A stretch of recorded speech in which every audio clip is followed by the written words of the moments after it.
جمال الوجود بذكر الإله وتصفو. السلام علیکم ورحمۃ اللہ وبرکاتہ. محترم ناظرین، گزشتہ ویڈیو میں نے آپ حضرات کے سامنے فلسطین اور ملک شام کے بارے میں جو فضائل ہیں ان فضائل کو میں نے آپ حضرات کے سامنے پیش کیا. ناظرین، وہاں کے ابھی کیا حالات چل رہے ہیں آپ جو ہے میڈیا کے ذریعے سے بخوبی واقف ہوں گے کہ فلسطینی مسلمانوں پر کس طریقے سے ابھی ظلم و زیادتیاں کی جا رہی ہیں، انہیں پریشان کیا جا رہا ہے. ناظرین، میں آپ کو یہ بھی بتاتا چلوں کہ 1946 میں جس وقت اسرائیل وجود میں آیا تھا اس وقت ان کے پاس کچھ بھی نہیں تھا، بلکہ مغربی طاقتوں نے مل کے اسے فلسطین کا ایک چھوٹا سا حصہ اور ٹکڑا دے دیا تھا. ابھی یہ اسرائیل قبضہ کرتے کرتے آگے بڑھتے پورے فلسطین کو قبضہ کرنا چاہ رہا ہے، اور حالت یہ ہو گئی ہے کہ فلسطین کے پاس ایک چھوٹا سا حصہ باقی ہے، اور یہ اسرائیل والے جو ہے پورے ملک فلسطین کو جو ہے قابض اور قبضہ کرنا چاہ رہے ہیں. اور ظلم بالائے ظلم، ستم بالائے ستم، یہ کہ جو فلسطین کا حصہ ہے تھوڑا بہت، جو چھوٹا سا حصہ ہے، اس کو بھی دو حصوں میں تقسیم کر دیا. ایک حصے کو غازہ کے نام سے، دوسرے حصے کو جو ہے مغربی کنارے پر کر دیا.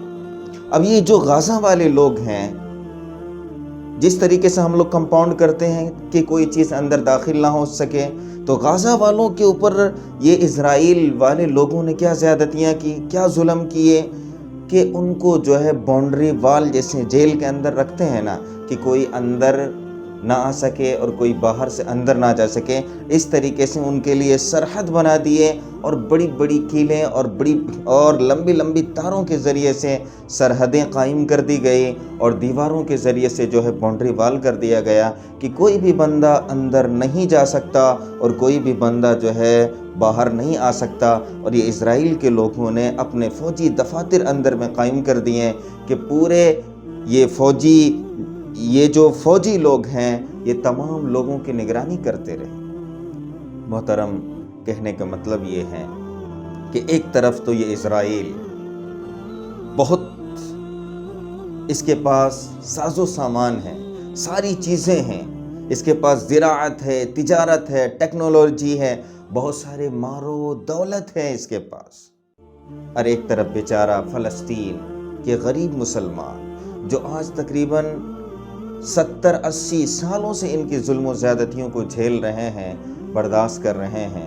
آپ سمجھ سکتے ہیں کہ ان مسلمانوں کے ساتھ ابھی کیا حالات ہو رہے ہیں، اور ان کا ساتھ دینے کے لیے کون کون آگے آ رہا ہے. بھائی کوئی ساتھ دینے کے لیے آگے نہیں، صرف یہ کہنے کو کہ فلانا جو ہے اسلامی ممالک ہے وہ ساتھ دینے کو آگے آ رہے ہیں. بھائی یہ صرف زبانی بولی ہے، آگے اس کے علاوہ کچھ بھی نہیں ہے. ایک تو اور ان فلسطینیوں کے اوپر کیا ظلم و زیادتی ہو رہی ہے کہ ایک تو ان کے گھروں کو مسمار کیے جا رہے ہیں، ان کے گھروں کو توڑے جا رہے ہیں، ان کے املاک کو جو ہے ہلاک و برباد کیے جا رہے ہیں، ان کی عورتوں کے ساتھ کھلواڑ کیا جا رہا ہے، ان کے بچوں کو گولیوں اور بموں کے ذریعے سے بھونا جا رہا ہے، مارا جا رہا ہے.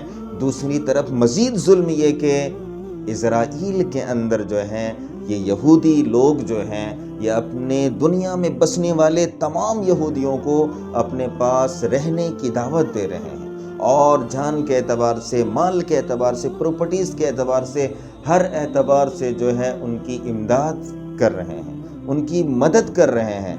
اور کئی سارے یہودی، کئی لاکھ یہودی پوری دنیا کو چھوڑ کے جو ہے اسرائیل میں بسنے کو تیار ہیں. 1946 میں جس وقت اسرائیل وجود میں آیا تھا اور مغرب کے لوگوں نے مل جل کر ان کا نام جو اسرائیل دے دیا تھا، اس وقت وہاں پر یہودیوں کی تعداد مختصر تھی. لیکن آج جب آپ دیکھیں گے تو یہودیوں کی تعداد جو ہے مسلمانوں کے مقابلے میں، اگر آپ سروے کریں گے تو مسلمانوں کے مقابلے میں یہودیوں کی تعداد بڑھ چکی ہے. خیر محترم، جنگ تو چھڑ گئی، نتیجہ کیا ہوگا آپ سب جانتے ہیں کہ اسرائیل طاقتور ملک ہے، وہ دوسرے ملکوں کو جو ہے ایٹمی ہتھیار سپلائی کرتا ہے، وہ دوسرے ممالک کے لوگ بھی اس سے ڈرتے ہیں، تو یہ بیچارے فلسطین کے مسلمان، ان کا کیا ان کے سامنے ہونے والا ہے؟ یہ تو آپ اس کو یوں کہہ سکتے ہیں کہ یہ شیر اور گیدڑ کا مقابلہ ہے، یہ کچھوے اور خرگوش کا مقابلہ ہے، یہ چونٹی اور ہاتھی کا مقابلہ ہے۔ تو ظاہر سی بات ہے، ہمیشہ جو وہ فلسطین کے مسلمان جو ظلم و زیادتی سہتے آئے ہیں، یہ لوگ ابھی ایٹم بم برسا رہے ہیں حماس والوں کے اوپر، غازہ والوں کے اوپر، اسی طریقے سے کچھ دن برسائیں گے، پھر جب اس کے انا کو سکون مل جائے گا، کوئی بڑی طاقت سامنے آئے گی اور مصالحت کروا کے جو ہے معاملے کو رفع دفع کرنا، یہی ہوگا۔ لیکن دنیا والوں نے ایک چیز کو محسوس کیا اور دنیا والوں نے اس چیز کو دیکھا۔ کہتے ہیں نا بھائی کہ کھسیانی بلی کھمبا نوچے، آدمی جب عاجز آ جاتا ہے تو کرے کیا، وہ کسی سے بھی ٹکرا جائے گا۔ بالکل فلسطین والوں کے ساتھ یہی ہوا کہ ان کی ظلم و زیادتی کو برداشت کرتے کرتے ان سے رہا نہیں گیا اور بالآخر ان لوگوں نے حملہ کر دیا، اور ابھی اسرائیل کی حالت بد سے بدتر ہوتی جا رہی ہے۔ نتیجہ ظاہر ہے، اس سے سب سے بڑا فائدہ یہ ہوا اس سے سب سے بڑا فائدہ فلسطینیوں کا یہ ہوا کہ ان کا جو گھمنڈ تھا کہ میں سپر پاور ہوں، میرے پاس نمبر 1 خفیہ ایجنسی موساد ہے، ان کا یہ بھرم جو ہے باطل ہو گیا۔ لوگ جو وہاں پر جا کے بس رہے تھے یہودی، وہ اب ان کا وہاں پہ جانے میں پابندی لگ جائے گی، وہ وہاں پر جانے سے رک جائیں گے۔ جو یہودی وہاں پر بس رہے ہیں وہ بھی سوچنے پر مجبور ہو جائیں گے کہ بھائی میں آ کے یہاں پہ کیوں بسا، میں فلانی جگہ پہ ہی ٹھیک تھا۔ تو کہنے کا مطلب یہ ہے میرے بھائی کہ جنگ کے اندر اصل جو جیت ہوتی ہے اس میں اس چیز کو دیکھا جاتا ہے کہ بھائی جنگ ہونے کے بعد، جیت ہونے کے بعد فلانی ملک کا جو رعب، دبدبا، اس کا جو وزن تھا وہ باقی ہے یا ختم ہو گیا۔ اب آپ دیکھیں گے کہ اس جنگ کے اندر نتیجہ جو بھی نکلے، لیکن اسرائیل کا جو رعب اور دبدبا اور جو اس کا وزن تھا وہ لوگوں کی نظروں سے ختم ہو جائے گا۔ دوسری بات ناظرین، کبھی بھی تکبر نہیں کرنا چاہیے۔ گھمنڈی اللہ کو بالکل ہی پسند نہیں ہے۔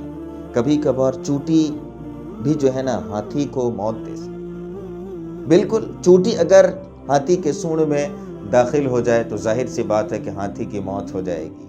بالکل یہی حال کچھوے اور خرگوش کا ہے۔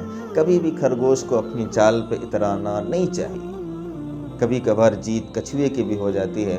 اللہ رب العزت فلسطین کے مسلمانوں کی حفاظت فرمائے اور غیب سے اللہ رب العزت ان کی مدد فرمائے۔